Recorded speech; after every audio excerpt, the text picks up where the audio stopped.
charme na ye protéger kanga lokola lichombe na couveuse okomisi nga lokola rescapa naufrage titanique kolina na ye diama Gisele Umba nana lobe yo mon amour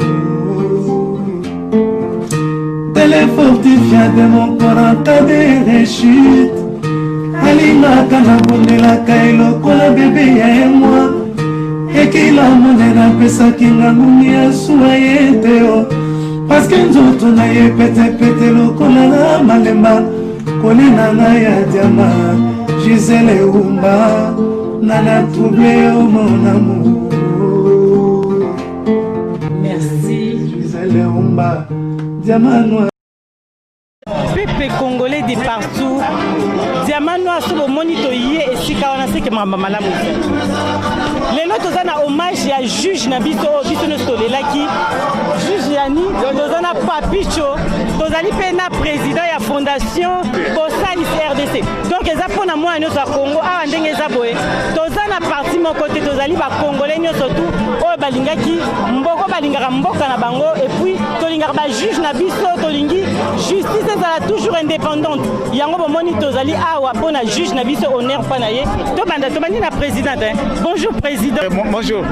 En tout cas tomoni présence na yo awa na papicho chamala mais okoki koloba nini pona ba peuple congolais ba rota de partout na kati ya Diamant Noir TV okoki non to sepeli eza initiative moko bien président papicho asalaki eza bien ngona nomke eza initiative moko bien eza intérêt pona mboka na biso bon juge wana azalaki pona biso ba congolais akufi pona biso te ko rendre hommage pona mémoire na ye ndenge akeye na journal lelo bon tozaka toujours na souci akotika na kati na biso kaka senga nini bozo senga pena nini lelo na ba peuple toza ko senga mena état de droit et continuer kaka eza papicho chamala bonjour Diamant Noir merci pour la cause déjà merci eza mabamboka na zara partout donc lelo ba otala yo eloko nini koyebisa penda gouvernement ton bazotala makambo ezoleka biso na poto to telemi lelo un mot to na gouvernement ya Félix Tshisekedi lelo ko biso to asima mokonzi mboka Félix Tshisekedi to soutenir ye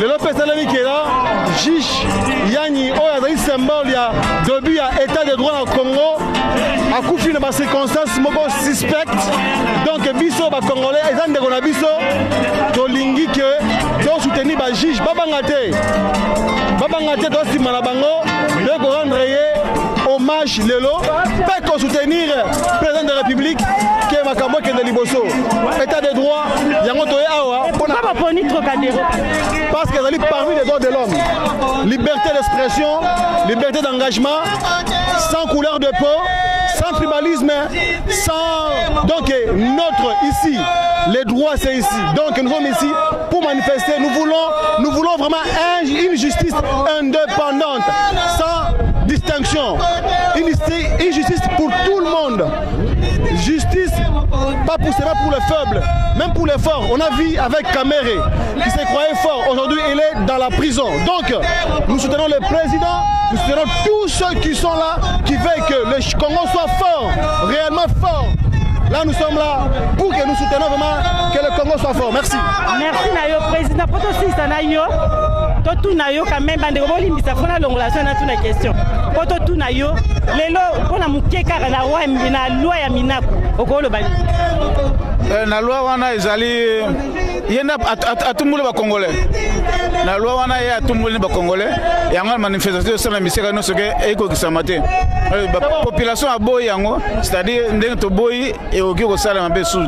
N'a rien si moi à comprendre que les Congolais vraiment mbaloyo, bafongoli misu beba la mouke balingi sur makambo ya zalaki akala ya kolobaka raté. Mais si on est au lobby non, la loi on a tout boy yango libéla na libéla. Oye bazali bazana matoya koyoka bayoka. Unis par l'effort, unis dans l'effort pour l'indépendance. Son enfant, longtemps courbé, écoutez, ça y est, Congo, nous préférons envoler, nous assurerons ta grandeur. Pas de joie au doux soleil.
nationalité congolaise, issue de la province de Sankuru, territoire de Lodja, secteur de Kongo-Tchouté, village de... Le juge Yanni Raphaël est le fils de Yanni Ekonda Raphaël et de Oteneo Yeo Charlotte. Le juge Raphaël est le père de 3 enfants, marié à Toumba Madeleine. Il a fait ses études primaires à Erondo, garçon, puis secondaire à l'Institut technique agricole et vétérinaire de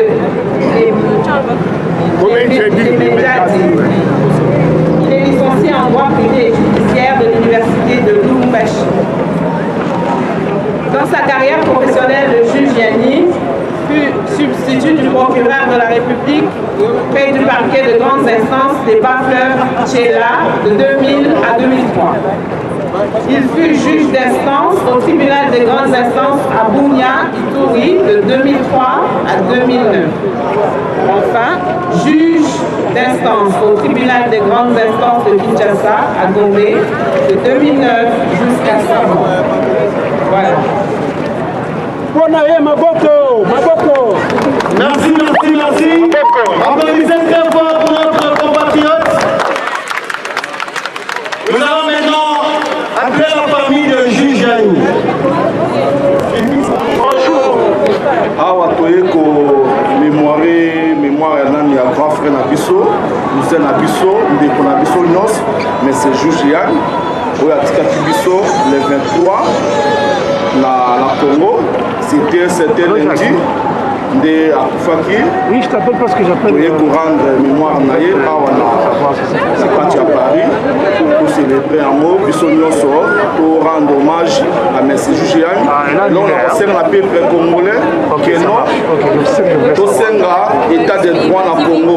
Bon, moi, le Juge Yanni a tiki biso, les lots, le père de la famille. Au père de Congo Mubimba, pour la moutoua, l'ingaki état de droit. La minute, biso vraiment na passe mingi na passe vraiment mingi biso nyonso bandeko na biso na moni vraiment ebele bozawa oui pour rendre hommage na ye pour la personne vraiment que non est passé dans le calme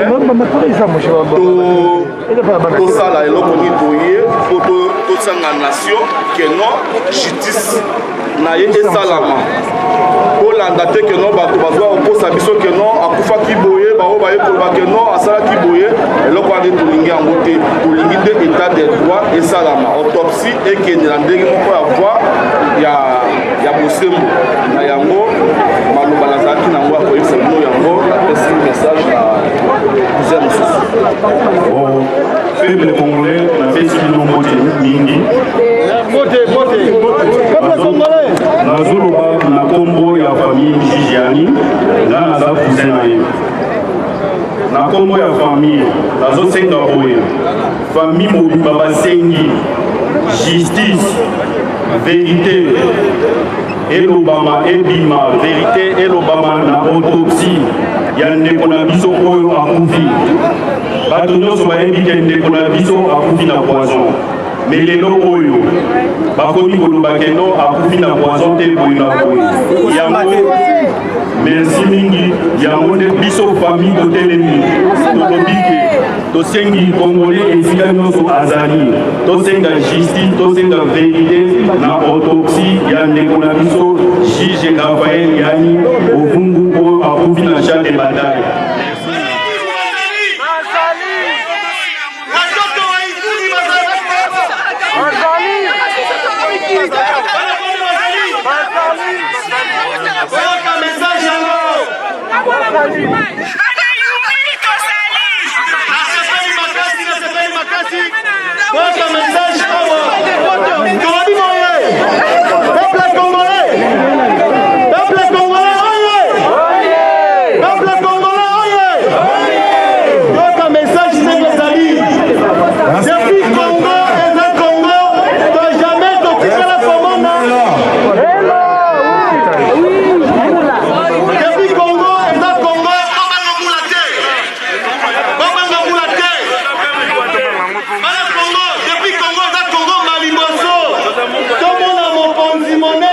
Congo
Bana Congo, Bana Paris, Bana Diaspora, viva! Viva! Bana Congo, encore une reprise, na yoki angote, na mato yangazo lubate.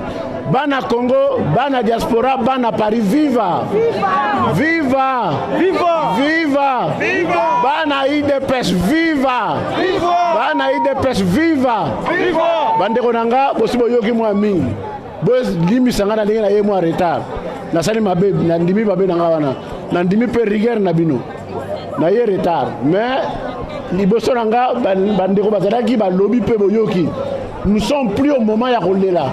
Nous sommes au moment ya recueillement, to se recueillir, to vanda, to observer pour na batu nyoso, notamment Obakufi, notamment juge Aïe, Raphaël, na Obakufi avant pour tozala kosala makambo nosto dans l'optique il y a 30 juin.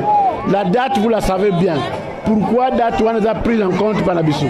Mais la ligne que tant on a commis, Bolimi Sanga, to observer une minute de silence.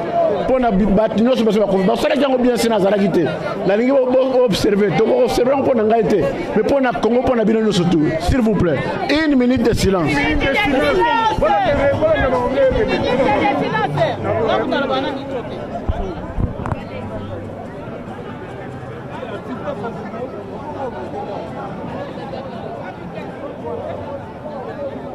Merci Minga en tout cas. Mais na betre ma bord longonia na ndenge bogarder une minute de silence. Malgré que ma trouver za libanda. Na ngina lo baboye. Toye le loi wa pona tokanisa muninga na biso o tozalaki na ye. Ba fauché ye na kati ya mele ka boye. Toli toyeba pona nini ya kufi ya atiki biso alors kazalaki bien. Tanga sisi makabna ye so sala zalaki bien. Pona nini akufi atiki biso. Tongi toyeba pona nini pour moni muta kufi azonga kate pa ya loba. Toyebi ndamo makambo ndenge leki avec autopsie salami. Mais tosenga toute la rigueur de la loi et quoi la mutu oyo atindi makambo. Vérité wana fait bima. Il faut toute la rigueur de la loi. Ndenge to sali rigueur de la loi au travers ya bawo ba ko to kangama notamment caméra. C'est pas que nazo sepela mais asali mabe mbeba wana ezongeli. Na kosenga bana Congo s'il vous plaît. Bana Congo s'il vous plaît. Vous êtes attentifs. Tozo bunda wa pona lutte pour la libération et l'instauration de l'état de droit. Soki to kangi to bito tika banguna ba olonga. Il faut to continuer makambo tina suka nango. Il faut to lembate bango ba lemba biso mais biso to lemba bango te. Il faut to continuer tina suka nango. Ba meyi baza ebele. Batamabe baza ebele. Il faut to y a la vigilance par rapport à la loi ezo voter na parlement. To lingi ba loi oza pour le peuple congolais et non pas contre le peuple congolais. To lingi ba loi oza pour la démocratie et n'est pas contre la démocratie. Puisque la justice, la démocratie sans justice est sans la marathé. La démocratie a son sens que dans la justice. Et puis, dans le Congo, la primauté du droit. Le droit doit être primordial. Nicolas Batino surtout. Et la justice doit être une justice pour tout le monde, une justice égalitaire. Non. Ceux qui au Salima Ben Congo, Bako Kangayo, Obama Nassima Kamere, Obama Nassima Kabila, Obama Nassima Alexis Tamamba, Nassima Minaku. Ceux qui au Yebi Koza répréhensible, Yebakango Okokangama Nakata Congo, Lelo Okangama. Pona Bato Koufi, Batikli Biso, Bapeti Biso exemple, Pona Combat Nabiso. Merci Ming en tout cas, to continuer le journal et les cabines. Merci. Maboko Makasi pour le président Nabiso, Papa Nabiso. Peuple congolais, soyons unis. Car si nous ne sommes pas unis, ça sera trop difficile pour nous. Mais nous savons que le train est déjà en marche. Nous avons combattu pour avoir un fils digne de notre pays à la tête de notre pays. Et le président Félix Tshisekedi il est là et il est tenté de sauver l'état des droits. Si nous sommes là pour soutenir l'état des droits et nous appelons à tout Congolais d'être derrière notre président Félix Tshisekedi pour consolider l'état des droits. Et je suis sûr et certain, la victoire est certaine. Le Congo appartient aux Congolais. Peuple congolais, Ingeta, et président Félix, nous sommes là et nous sommes derrière vous. Nous allons au bout pour libérer notre pays. Et nous disons à ces Nyangala Katala, nous allons tous les mettre en prison. Et leur place est en prison. Tous ces voyous-là, tous ces criminels. Et nous demandons la dislocation entre FCC et CACH. Et l'arrêt déjà là. Nous sommes là. Les RCK est là. Derrière vous, le président. Nous sommes sûrs et certains. Nous allons tout doucement, mais nous allons arriver au bon port. C'est vrai, Mouninga Koufi na kati ya musala. Bato nyonso bato sala musala botele maboyi bike musala za pasi. Toza la tendensi ba bazo zo mbongo ya ofele ko tchanga na ba poche na bango. Toyo kamba pona tato a Koufi. Nyonso ona na contre état de droit. État de droit na Kinshasa. Oye! Oye! MDCC oye! Oye! Minga kolobate zate biso wana. Mbote na biso banson biso tozali Bosali ici RDC. Vraiment to sepeli mingi na ndenge to kutani awa ensemble pour na ko mémorer quand même mémoire ya ndeko na biso juge Yani oya uti kotika biso. Nous voulons un état de droit et l'état de droit babandi ko lukaba intimider biso pour na ko isa biso. Mais nous en tant que peuple congolais, nous ne devrons pas céder na ba intimidation oyo nyonso. Vraiment tout ça la bloc ensemble partout. Congolais nyonso na bisika oyo bazali na ba horizon nyonso ezala na fin ya Océanie ezala wapi ezala na kati ya Congo tozala ensemble tout ça la tout état de droit et exister. Vraiment vision ya chef de l'État de soutenir yé to tika intimidation et meka Koko Isabi sauté. Merci Mingi, Bossali si Congo RDC, tous à la toujours ensemble, Naba peuple congolais. Merci. Gisèle Kandolo, lelo to kucho na Trocadéro, to yepona hommage des juges. Mais ba peuple congolais bazolanda yo lelo, okoko bani na liwa ya juge ndenge lekaki. Liwa ya juge et sali biso pasi, yango pe to manifester lelo. Mais toza toujours na cœur na ye na famille na ye. Mais ba juge o mususu pe batikali toza toujours na bango, tozo soutenir bango, pour tolingi état de droit. Et comme na Congo, état de droit nde tozo linga. Po mboka etambolaka na justice, même Bible loba yango. Mboka o etambolaka na justice, yango wana état de droit, état de droit, état de droit, il faut ekota na Congo comme ça et kozala bien pour na mutu nyonso ayeba ko banga l'État. Po biso to wana ba mikili oyo to banga ka l'État na yebi ke soki na sali boye ba kopesa ngai tumbu boye. Alors na Congo pe il faut ekota mutu nyonso ayeba ko banga l'État. Hey, tozo koto maman na biso bonjour. Bonjour maman. En tout cas toli ko tuna juste pour na likambo ya justice. Na loi oyo obemina kwa sengi yo ko bani pour na justice a RDC. Mbote mama ya mbonami talisa nazali mama Brigitte Kabeya oyo boye présidente ya Lisanga tobengi association Fachi Solution na devise tombano na biso le peuple d'abord. Mama na oyo loi yo tangi ya papa Minaku ngana kobenga boye na lobi ali boye loi ya bandoki po ete boni justice ya mboka bango bali na ba lokola bato balobelaka peuple baponami na ba peuple bazali ko siéger na palais du peuple bongo loi oyo bango bakoya kokatela biso ba voter oyo ekozala etalisa bobele ba intérêt na bango esengeli bo ete loi wana ekoleka te po ete justice ezalaka na maboko ya peuple.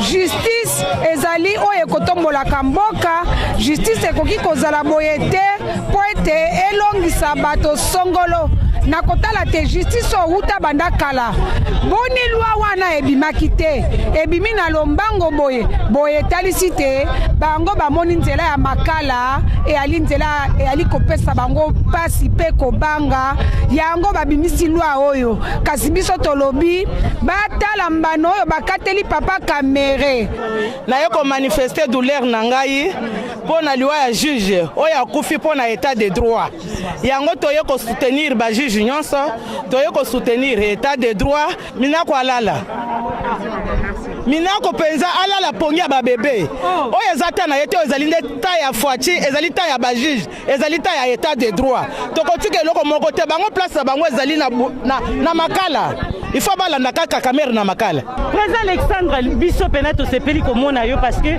peuple congolais surtout aye awa o ya France na bato ya libanda na moni bauti musika pona juge yani un mona bato bazolanda pourquoi kaka tosala na Trocadéro lelo tosala ngo na Trocadéro mama pona nini po eza symbole munene symbole ya droit de l'homme na place tovandi awa omoni ba bureau ndenge ba mindere basali awa baza ko respecter ba benyango droit de l'homme c'est que l'homme a un droit il a aussi un devoir bien sûr mais il a un droit la première des choses par biso ba droit wana no so ezaki boycotté baza ko négliger ngo il y avait une république ba dictateur mutana ya sala makamni ngalingi Kabila asali makamni ngalinga boyi ba congolais ngalingi na ye lelo tolobi assez basta on arrête là si ko tolingi un état de droit oyo congolais no tout azana ba droit na yena ba devoir na ye to le bité que to sala makamni dans les vagues ou peut-être dans la brutalité to sala makamni ndenga legina bamboka mususu si la France est une grande nation c'est puisque la justice est au centre est au cœur il y a système na bango bité to lingi justice wala bozobenga sur une république des juges et la république des juges ba juge bazana ba sali ya Congo bazomona mabe oyo salama sikoyo balingi ba corriger avec les Congolais ensemble mes chers amis mes chers frères bana Congo bandiko nanga le moment est venu to sangana comme un seul homme ce n'est pas un groupe il dépêche comme ça non na lingi to zala comme mutu moko comme un seul homme pour na to revendiquer ba droit na biso soki to sali en comme un seul homme to bano lo bango le loté to ko vaincre to réussir il faut ba ninga nyoso tout basangana ba ya bango no basangana pour to ko atteindre but na biso to installer état de droit na bengi pe ba ninga na mususu ko ba ngana bengi maboko na ngaza ko funga na bandakala je demande à tous les Congolais de quelque bord qu'ils soient, de quelque parti politique qu'ils soient, voilà, de quelque association qu'ils soient, bah il y a l'IDPS. L'IDPS a les bras grandement ouverts. Nous voulons construire avec vous les Congolais. Tolingi ensemble, to construire Mbokana. To yembaka hymne national. Nous bâtirons un pays plus beau qu'avant. To bâtir un pays. Biso tolobi angwa. Tolobi na oba zaki liboso na biso, oba kufa oba tigili biso Congo wana. De rebâtir ensemble, nous bâtirons un pays plus beau qu'avant. De respecter par l'hymne national la biso. Il y aura mais il faut que nous soyons ensemble, comme un seul homme. C'est comme ça aussi qu'on a gagné la table ronde. Nous allons ensemble.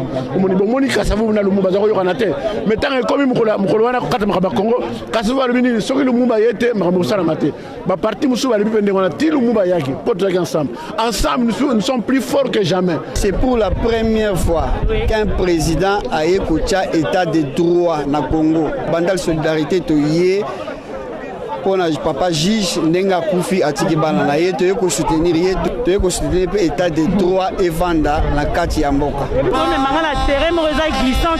Terrain nozo me mangala on a kenda makasi so na tunyo zo ba état de droit ekoti mais bande ko belé balobi que état de droit na RDC exact. Non, moni congolais a mesanaki mabe.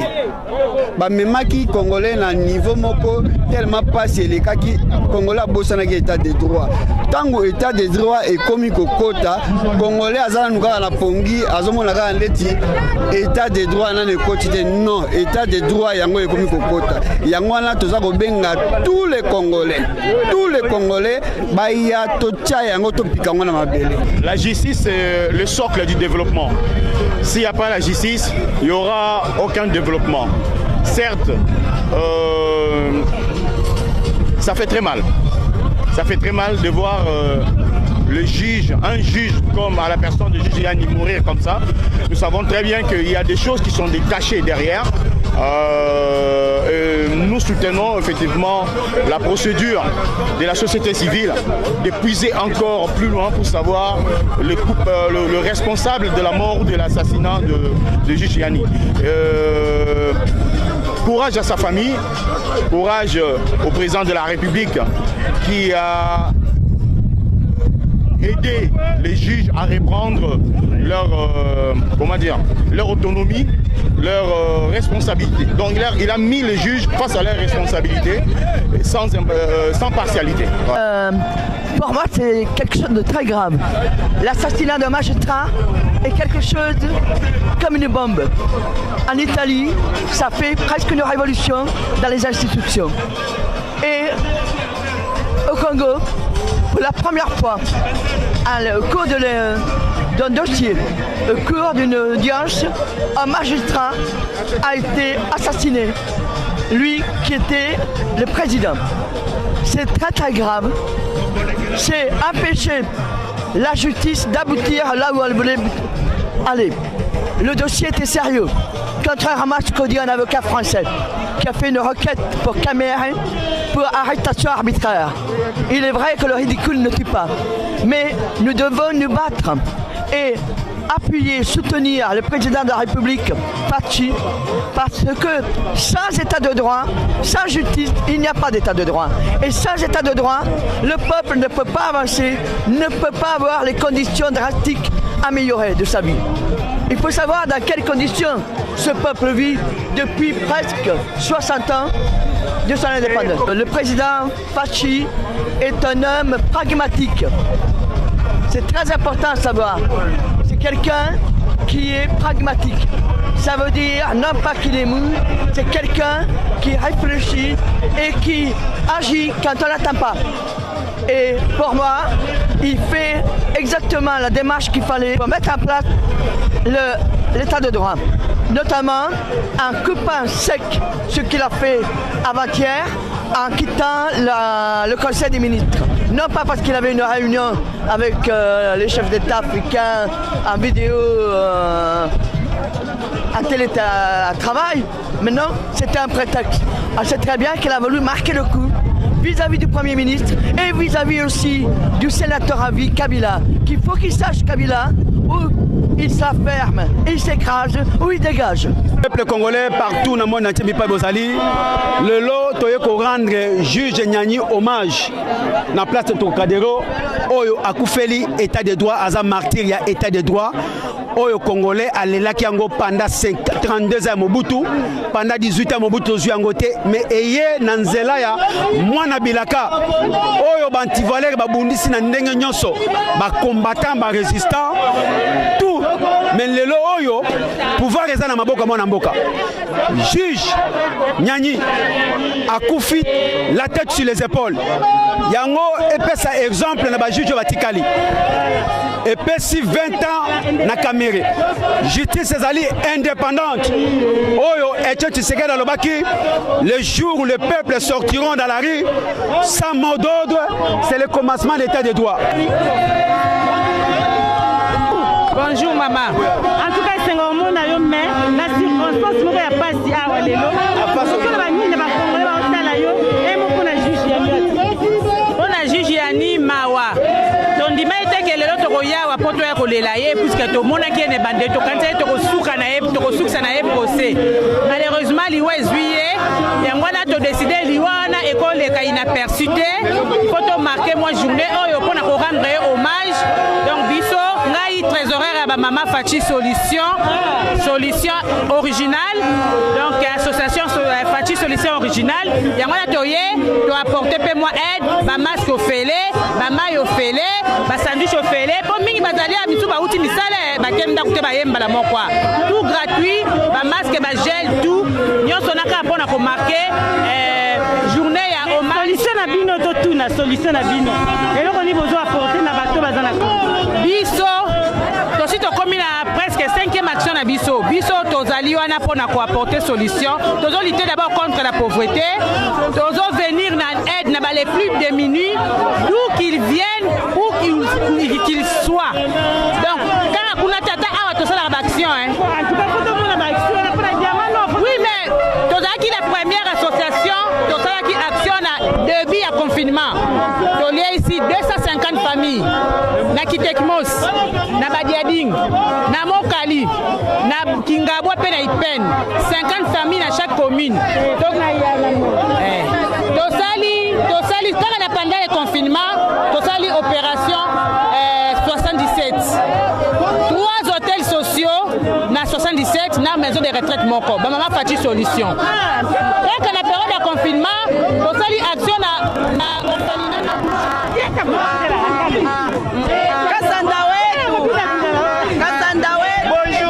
Bonjour tout le monde. Ouais, ok. Béton Kassanda est initiateur de Fachi Béton balobaki Kassanda azanga ka nulle part esika o balobi batangi kombo Fachi Kassanda foza la wana pamba te na déplacer na rutinda kuna tiki nyonso na lobi lelo ezali nde lelo toye awa pona ko soutenir nde Fachi Béton toye pona juge ou pona Fachi tozali na 3 ngai moko d'abord na ye awa d'abord en tant qu'initiateur de Fachi Béton na association na ngai Fachi Béton na ye awa d'abord soutien ya Fachi. 2 pour soutenir tous les juges du 4 coins de la République démocratique du Congo.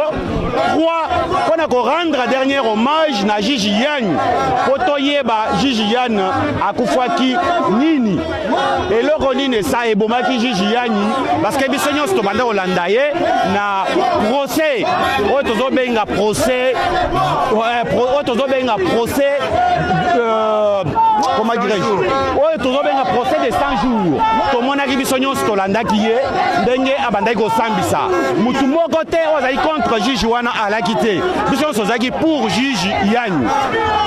À notre grande surprise, Tomoni, un jour après, oh Gigiani a coupé. Tozaki bisonyo sous surpris et les gars qui biso. Tosenga ki autopsie, basali autopsie, baye koko sabiso balobi Gigiani a coupé babeta kiye. Mais Gigiani azaki na bagarde du corps. Gigiani azaki ye mokote azaki sécurisé. Certes, soki babeta kiye ya solo. Pourquoi ye mokota ngozonga kinda kwa isaki famille na été? Pourquoi tant ozongaki ndako ba sécurité bazaki na ye bambilo bazaki na ye ba ibisaki tozalukande justice il faut asala musala na ye ayebisa biso vérité juge Yann akufaki mpona nini eloko mosusu nazoloba lisusu mpona loi minaku il faut attirer beaucoup plus attention na loi na ye toye awa mpona kolakisa vraiment ke non tozosoutenir bajuge tout tomoni musala kitoko bazosala na kati ya mboka babandi deja kokanga miyibi tozomona yango balingi sikoyo pouvoir nyonso bapesa yango epai ya ministre de la justice po injonction ebanda kouta epai ya ministre de la justice tolingi yango te tolingi loi wana te peuple congolais bosi botelemi bozonga nsima te tozosoutenir bino biso batoza awa na poto yango totelemi peuple ça a gagné parce que peuple ça a telemi peuple alakisi que peuple nde mokonzi peuple sa telemi atelemi yango biso mpe totelemi awa na posa badiakitoko toza na mesha kosakana te minaku yo na mabundu keba na yo nazokebisa yo minaku nazoloba keba na yo Kassanda oyo tosa telemi minaku nazokebisa yo keba tika bajiji kimia soki okontinue biso sokita nalobi honorable wana mpona makambo etali état de droit na mboka na biso toye korendre hommage na juge Yani aza sali juge oyo alakisaki rigueur na ye na ebandeli ya procès ya 100 jours vraiment arejetaki bademande nyonso ya liberté provisoire ya Kamere vraiment yango wana babomeli biso juge Yani liwa na ye ekamwisi mokili mobimba abeli te juge Yani akufi mais akufi te komba na ye oyo azalaki nango ya état de droit tokontinue yango lelo omoni mama toye awa po tolakisa mokili mobimba tolakisa bandeko na biso baza na Kinshasa na Congo mobimba ke toza na bango ensemble toteki bango te biso mpe toza awa eza mboka na biso te mboka na biso place Trocadéro, na Gisèle Diamant Noir. Alors Gisèle, Makamongo, elle est qui n'est pas en tout cas, tout le monde va peuple congolais, surtout, Bazali, d'accord, il y a comment on a lié juge, Batunos Malobi que juge Yanni a Koufa qu'il fallait qu'il fasse la bonne côté. Mais paix à son âme, en tout cas, Tozali, na famille, na yé longo, tout le monde va le baki.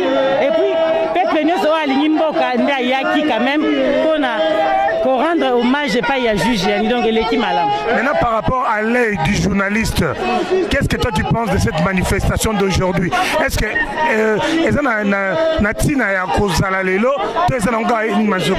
non, bien sûr, parce que Bisso ne na Congo Tolingi, état de droit et côte na RDC. Tolingi Mboka na Bisso etambola na justice ezala toujours indépendante. Tout le monde a lingi justice et continuer et ça la musala. Mututa za likolo biso nyonso za na se ya justice, donc toza d'accord te na loi ya na proposition ya loi ya obeminaku peuple congolais za lobi justice etikala indépendante parce que comme on a des juges akufaki toza na ngoda. Merci na ba peuple congolais, merci na bino nyonso bolanda ki biso awa. En tout cas lelo toyaki pona hommage ya juge Yani Diamant Noir TV tozalaki en tout cas boza toujours branché tolela ba obazolela tolingi justice ezala indépendante nde maloba na biso ya suka. Restez branchés.